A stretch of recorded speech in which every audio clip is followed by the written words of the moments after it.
நான் முத்துராமலிங்க தேவரோட பழகினேன். உங்களுக்கு எல்லாம் தெரியாத சகோதரர்களே, எந்த இடத்தில் மூக்கையா தேவரும் நானும் இப்படி நடந்து கொண்டு போய் கொண்டு காரிலே சென்று கொண்டிருக்கிறோம். நடராஜன் என்ற ஒரு IAS அதிகாரி இருந்தார். அவர் கடலிலே விழுந்து இறந்து விட்டார்.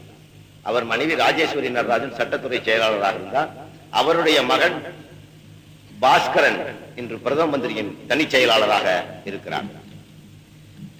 அப்போ நாங்க போயிட்டு இருக்கும்போது உசிலம்பட்டியில் ஒரு இடத்தை காமிச்சு மூக்கையா தேவர் என்னிடம் சொன்னார், சாமி இந்த இடத்துல தான் நாங்க CTC criminal tribe control act குற்ற பரம்பரை சட்டம் வைத்திருந்த போது இந்த இடத்துல நாங்க மாடு மேய்ச்சோம். எங்க குதிங்காலாம் எடுத்துட்டு நாங்க தப்பிச்சு போயிடுவோம். இது பண்ணா நாங்க 18 வயசுல போலீஸ் ஸ்டேஷன்ல வந்து படுத்துக்கணும்.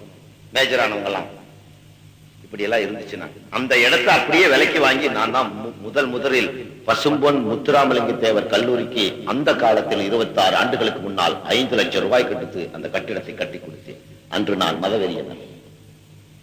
நான் மதவெறியனாக தெரியவில்லை. அதை பாராட்ட இங்குள்ள பத்திரிகைகள் பார்ப்பன பணியா கூட்டங்களுக்கு சிறிதளவு கூட இறக்கவில்லை. அந்த கல்லூரியை கட்டி பெரியாரை கொண்டு வந்து வைத்து திறந்து எவன் 250 மார்க் வாங்குறானோ அவனுக்கு தான் நாங்க சீட். 400 மார்க் எல்லாம் வாங்குறவன் சென்ட் ஜோசப்ஸ் போ, சென்ட் ஆண்டனிஸ் போனோம்.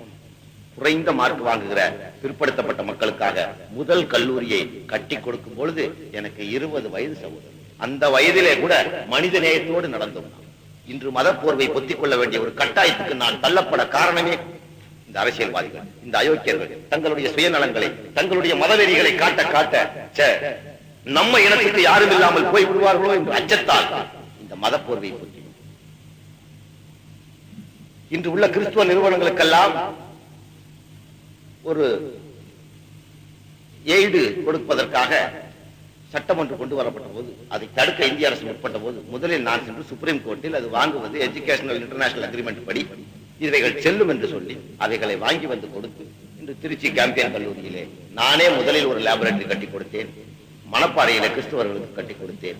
விவேகானந்தா மிஷனுக்கு கட்டி கொடுத்தேன். சுவாமி சின்மயானந்தா மிஷனுக்கு கட்டி கொடுத்தேன். சுவாமி அவர் பேர் மறந்து போச்சு, ஞானானந்தர் திருக்கோவில் அந்த இடத்துல அந்த மண்டபம் கட்டுறதுக்கு, உணவு மண்டபம் கட்டுறதுக்கு நான் செஞ்சேன். அப்பெல்லாம் எனக்கு ஜாதி மதம் வித்தியாசம் ஒன்னும் தெரியல. தேசியம், மக்கள், ஒடுக்கப்பட்டவன், நசுக்கப்பட்டவன் இப்படி போயிட்டு இருந்தேன். கடைசியில பார்த்தா பெரிய திருடன்களா இவனுக்கு இருந்த ஒண்ணுதான். நான் இனிமேல் முஸ்லீம்களை தவிர எவனுக்கு பாடுபட மாட்டேன், நான் செத்தா தூக்குறவன் அவனுக்கு குரல் கொடுத்த ஒருத்தனை இல்லைன்னு நான் ஒரு முஸ்லீம் போர்விய 1986-7 பின்னாடி சாபானு வழக்கு வந்ததுக்கு பின்னாடி பொத்தன். முஸ்லீம் தனியார் சட்டத்தை கை வைக்க போகும்போது சுப்ரீம் கோர்ட் நான் பொத்தனேன். அதுக்கு முன்னாடி வரைக்கும் இந்த பத்திரிகைகள் என்னை முன்னிறுத்தி அந்த தலைப்பு செய்தியில போட்டான். இப்ப இவ்வளவு பெரிய கூட்டம் நடந்திருக்கும். இந்த 10 வருஷத்துல ராமநாடுல நடந்த மிகப்பெரிய கூட்டம் இதுதான். சத்தியமா பாருங்க, ஒரு பேப்பர் காரணம் போட மாட்டேன். நீங்க எழுதி வச்சுக்கோங்க. ஏன்னா எது உண்மையோ அதை போடுவதில் எல்லா பயிலும் ஒரு ஜாதி உணர்வோடு இருக்கிறான். அந்த அரசியல் கட்சிகள் பின்னால் போவதில் முதலில் தவறுகள். இளைஞர்களே, இந்த எருமை மாடுகள், வயதான கிழடுகள் அவர்களை திருத்தவே முடியாது. இளம் ரத்தங்களே, உங்களுடைய எதிர்காலத்தை கருதி நான் சொல்லுகிறேன், எவன் நமக்கு குரல் கொடுக்கிறானோ அவனுக்கு நீ உயிர் கொடு.